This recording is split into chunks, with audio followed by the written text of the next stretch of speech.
Hello, welcome everyone to Global Topics Live here on LinkedIn. Hi, Jim. How are you? Real good, Heidi. How's your day going so far? Busy, very busy morning. My son's birthday is St. Patrick's Day, so we celebrate it very well here in the Brooks household. So getting ready for that tomorrow and busy with work this morning. How was your day? It's going really good, really good. And actually, it's going to get even better because the topic that we're going to talk about with our guest today is related to STEM education. With Stephen. Correct. So let's bring on to the live stream. Let's bring on Stephen Reinstadtler from Covestro LLC.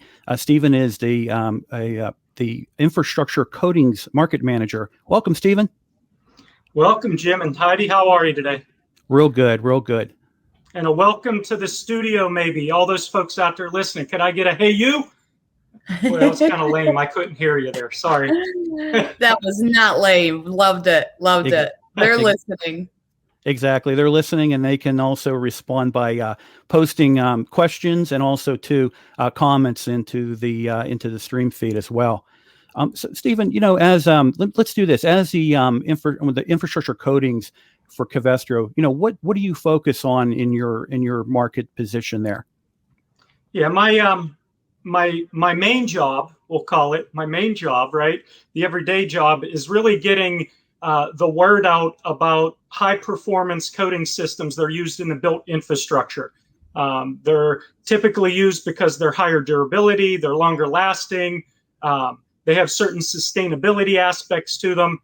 So in many cases in my main job, one of the main things I have to do is to educate contractors, facility owners, engineers, architects, that everybody in that value chain. So in my main job, I do a lot of education, and so then in my secondary, volunteering side of it, when it comes to STEM community outreach, the two really dovetail together pretty good there because it's all about educating as well.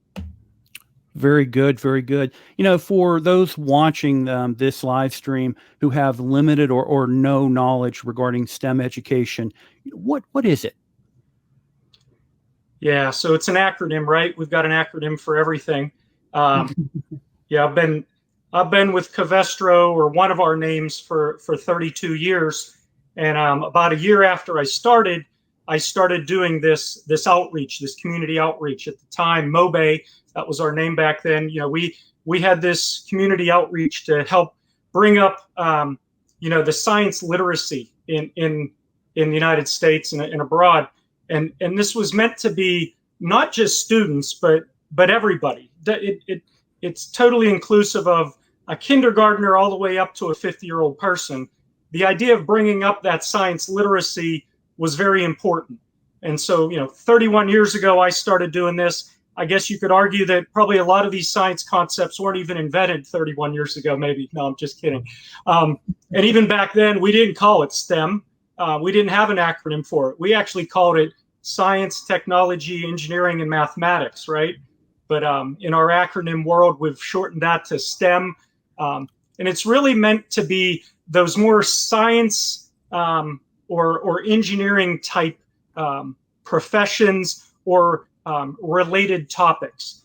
And again, it doesn't have to be just myopically students like we think traditionally, K through 8, K through 9, ninth grade. Everybody's a student, no matter where you're at in the journey when you're talking about STEM. Let me ask you this question, regarding the importance of STEM. Why is STEM so critically important for students in the education system? Yeah, because it's the right thing to do. It's not a nice thing to do. It's the right thing to do. Because again, no matter who you are, what you do, if you don't know some of these fundamental concepts, you're going to be at a disadvantage. Okay, so and in many cases they go untaught. There's certain things we teach. There's only a certain amount of bandwidth in school. So whatever industry can do, whatever volunteers can do to bring that level up to a respectable level, that just improves everything. A good example would be just knowing, why do we put salt on our driveway? I mean, some of the things we do with, younger kids, they don't know why we put salt on the driveway. And when we explain some of these fundamentals behind, how it heats up when it gets near that water, and then it melts and it dilutes that freezing point. We get into some of those, those big words like watermelon. That's what I always tell the kids. These big words like watermelon, all of a sudden, they're not so big words. And then that's self-feeding as well. As they encounter other concepts in science and engineering and math, they're not intimidated by it, because they're understanding some of these fundamentals, and they realize that just because you got a big word, that doesn't mean that you can't understand it. Very good. So when it comes to students having skill sets related to STEM, what are some of the most critical skills coming out of STEM that the students should have when they go into higher education or when they do go into the workforce? Yeah. So I'll borrow a little bit from my company. We have these 3 C's, and 2 of them really matter here. Being curious and courageous. Being courageous enough to ask the questions, and being curious enough to ask those questions as well. And there's never a wrong question. I can't tell you how many times I'm working with kids, and you can just see the light bulb go on, and they can't hold back themselves, right? They've got so much enthusiasm, and they're like, and the hand goes up, and they'll ask a question, and some of their other classmates might look at them like, what do you mean? And I'll go, you know what? That's a really good question. And we'll get into why. So I would say courageous and curious. Those are the 2 biggest skills. And then just having an open mind to understand some of these concepts. Mm-hmm. Some of the very basic words we encounter in our environment, they're big words, and might go years. Even as an adult, people might not know what that word means, or what fundamental item it describes, right? So again, it's really having an open mind, ask the questions, be curious, and be courageous enough to ask the question, and know that there's no dumb questions. Nice. Curious and courageous. I wrote that down. Those are 2.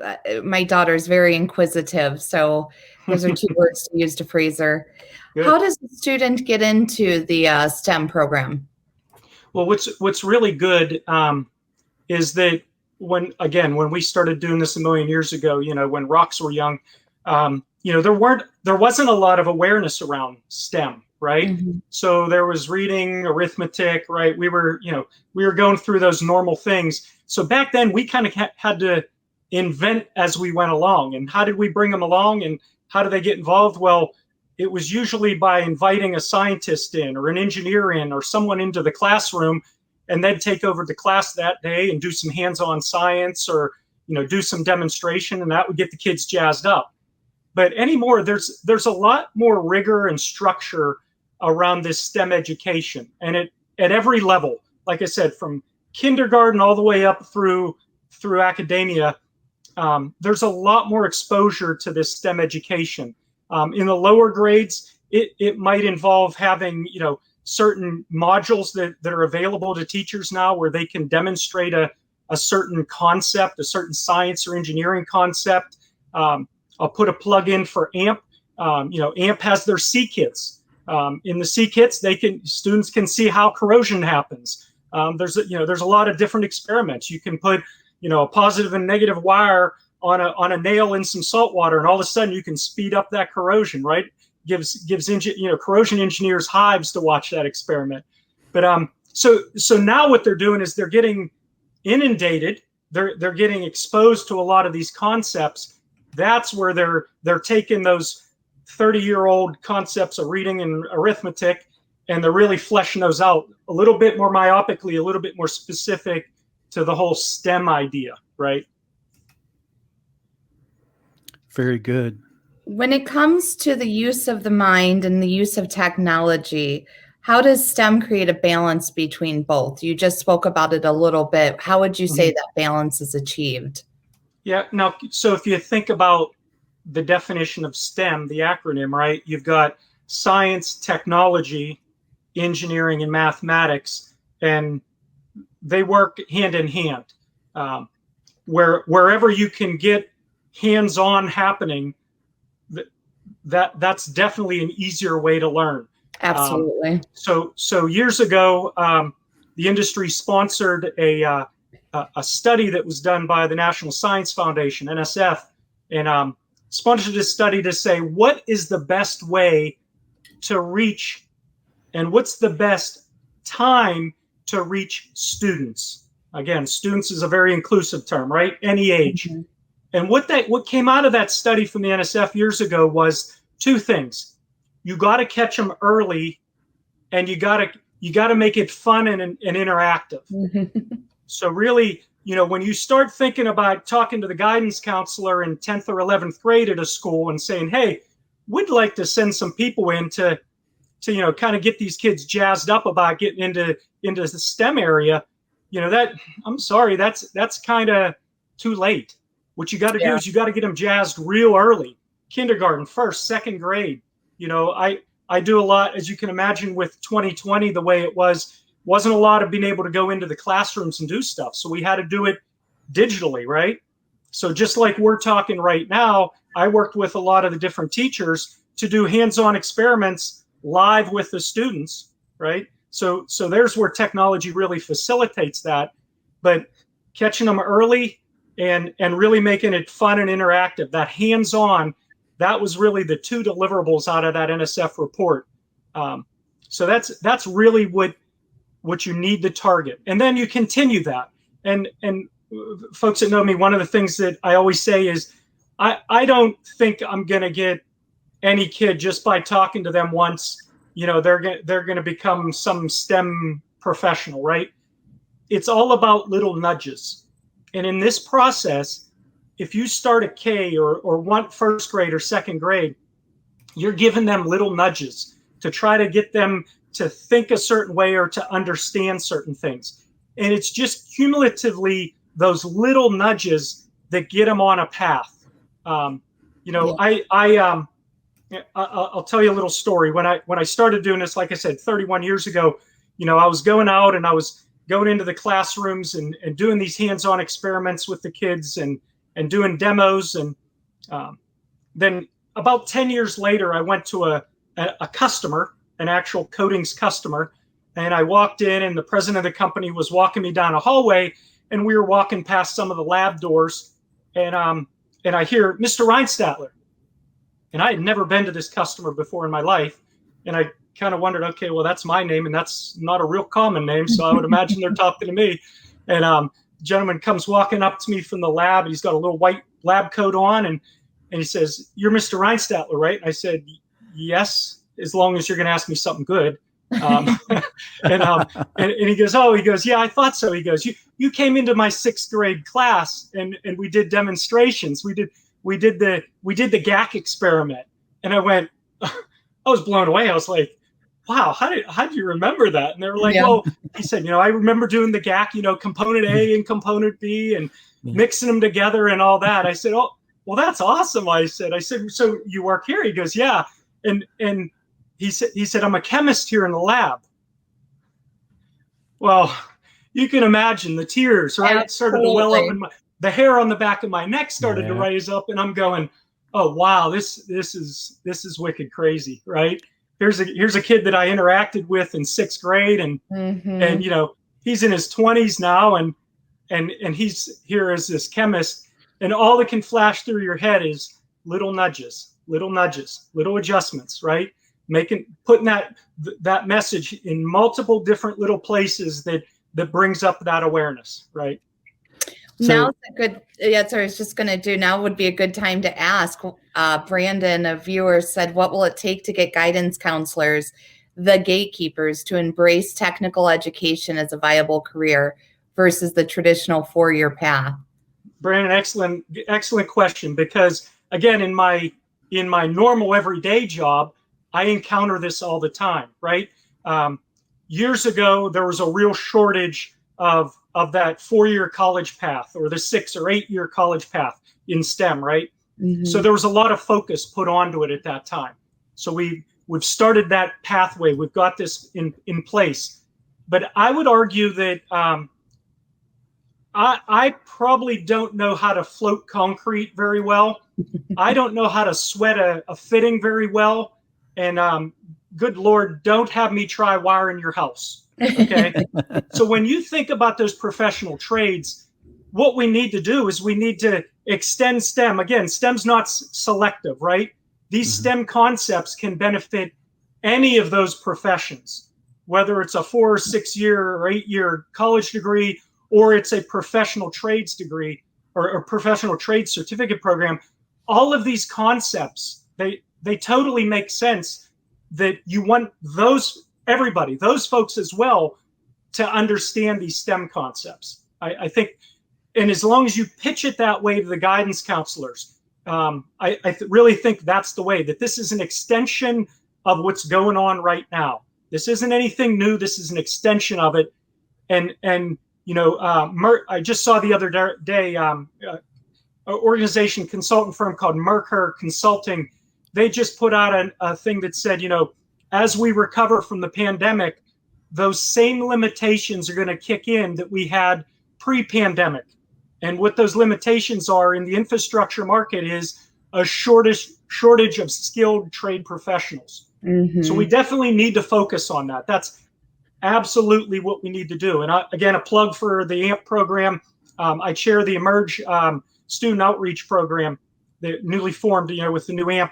And part of our dictates, part of our program is to specifically address those trades as a track, as well as the upper education as a track. So we're saying those are both important, and that this STEM topic and this education topic is super important to any of those, inclusive of all of those. I think that's important. That's a good question. It needs to be pitched as just an extension of what's going on already and what's working really effectively right now already. Yeah. Yeah. I like how you pointed out that, you know, when we're talking about STEM education, we're not talking about, you know, going on for a 4-year college degree or going for a PhD or working in, you know, let's say other types of areas as a professional, but also covering anything from the certain skill sets when it comes to the trades. And I think that's important. So another question that came up was from a unidentified LinkedIn user here. You know, can you give a few ways to make it fun and interesting? My son is 10 years old. Well, I would start by saying my wife sometimes says that I act like I'm 10 years old. So as a parent, I would say, you know, keep it light, keep it fun, keep it informative, right? Did you remember that this time, Heidi? Did you write those 3 down this time? I almost used it a few minutes ago, but yes. Yeah, so keep it light, fun, and informative. At no other time in human history has there been the ability for a parent to so quickly come up with a STEM experiment that they can do with their 10-year-old. Yeah. I will say that. There's a whole bunch of resources out there. Covestro on our internet site, if you go digging in there, we've got a whole bunch of experiments that kids can do right in their home. And in fact, I've been hitting that list pretty hard in 2020 because, you know, we can't be out there bringing those supplies into the classroom. These need to be things that are around the house, right?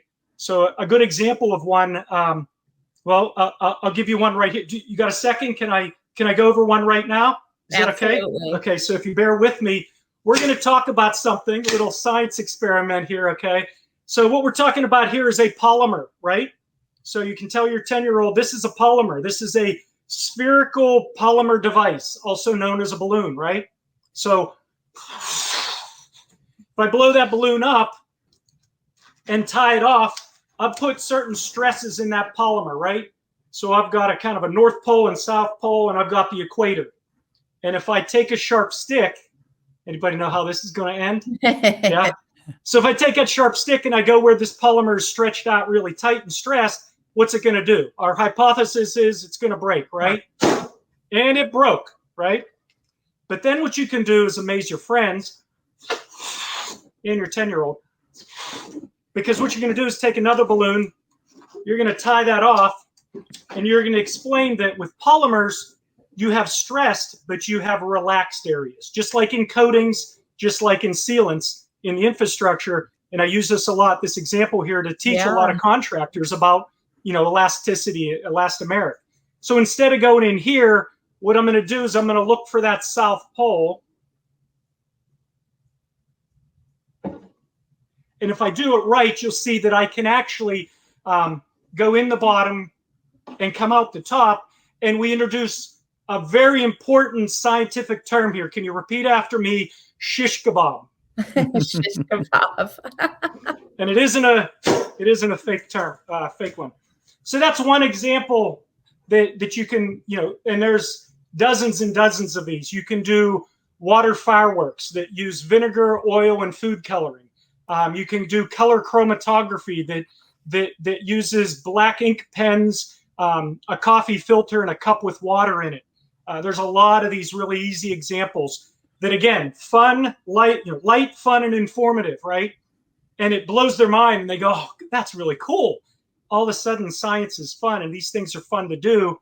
That doesn't mean they're going to become a PhD chemist, but they might be exposed to one of these things. A good example is an electrician, right? One of the experiments we do is we use a Van de Graaff generator. If you've ever seen this, it's got kind of this post and it's got the ball at the top, and it generates all this voltage, but with no ampage, right? And we can get lightning bolts to arc off it, and you can just see those students that see that and they go, "Oh, that's pretty cool." That's, like, it gets them jazzed. And it's very possible that if they get a couple more nudges, electrician is in their brain, right? Yeah. So that's pretty neat. Thank you for that awesome example. Yeah. I thought I'd bring a couple with me, I love it. The coding reference was perfect. They can find that on which website? So on covestro.com, we have a pathway in there, just like any big website. It's kind of hard to find, but if you go in there and you look under, we call it I3 STEM, small I3 STEM. And if you can't find it, people can reach out to me. I'm on LinkedIn. You can always, ping me on LinkedIn and find it. I can get you directed. But there's a whole lot of resources like that out there, a whole lot of them.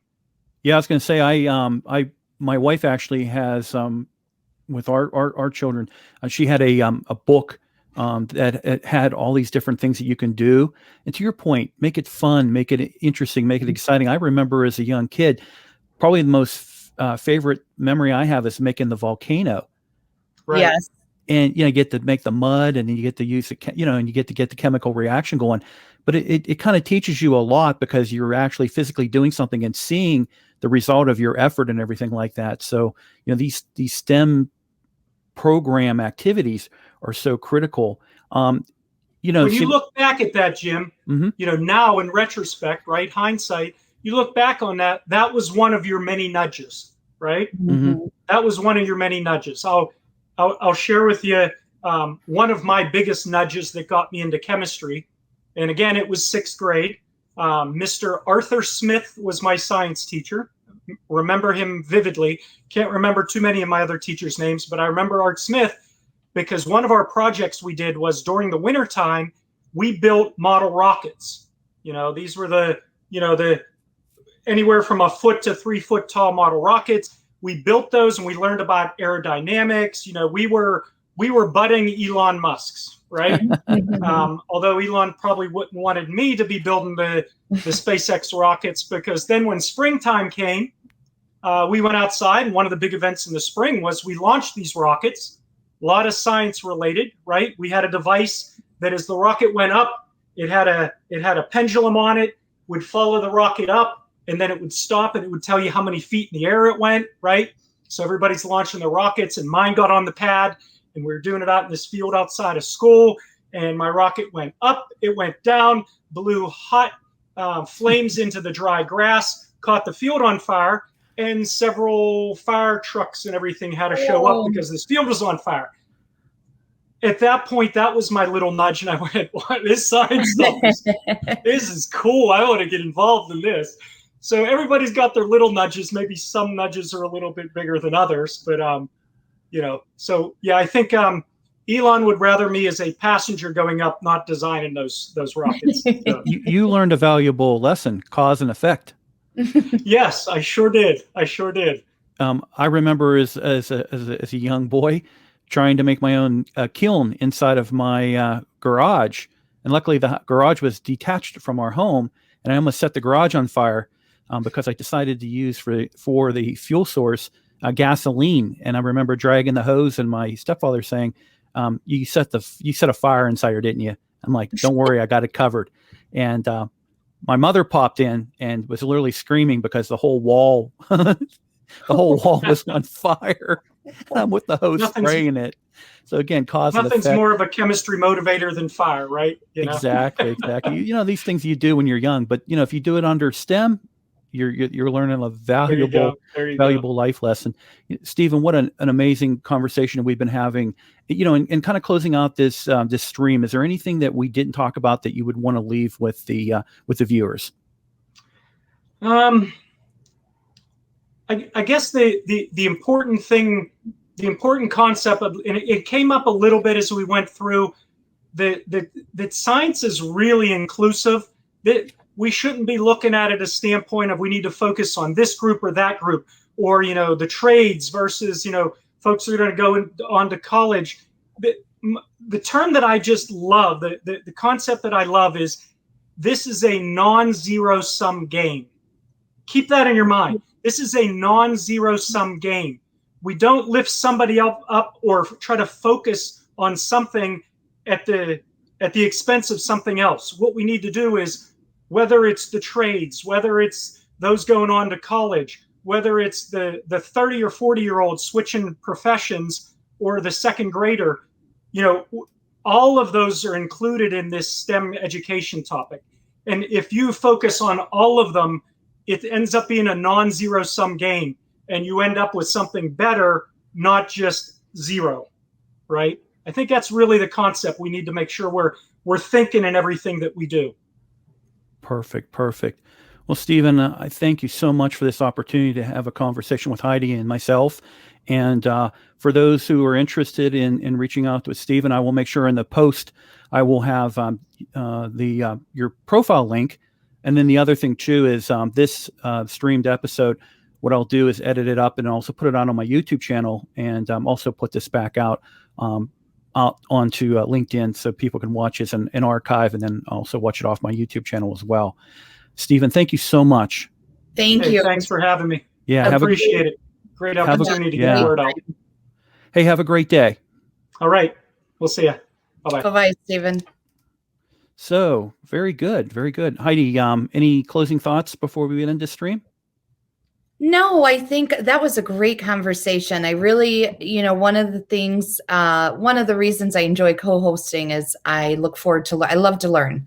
And so something I learned is I never really thought about STEM in regards to the trades. I always thought about that 4-year college path in regards to STEM because of the level of education, but the hands-on education with the trades is very important. It's very important to speak to our youth about. I volunteer a lot and I've taught a GED class. I've volunteered in different ways with different ages, and I never really learned about STEM in this practical application of life. So I'm also going to share on my LinkedIn post that I3 STEM page with the resources and activities too, if anyone would like to check that. But this was great. Definitely a very, very good conversation. So this upcoming Thursday at 2 p.m., the live stream will be with Mauricio Herrera from Blasting Experts. We're going to be talking about, I believe, pretty much all things surface preparation, and then also looking at blast media as well. Heidi, thank you. Thank you. It's always a pleasure, Jim. All right, everybody have a great day. And happy St. Patrick's Day. Happy St. Patrick's Day.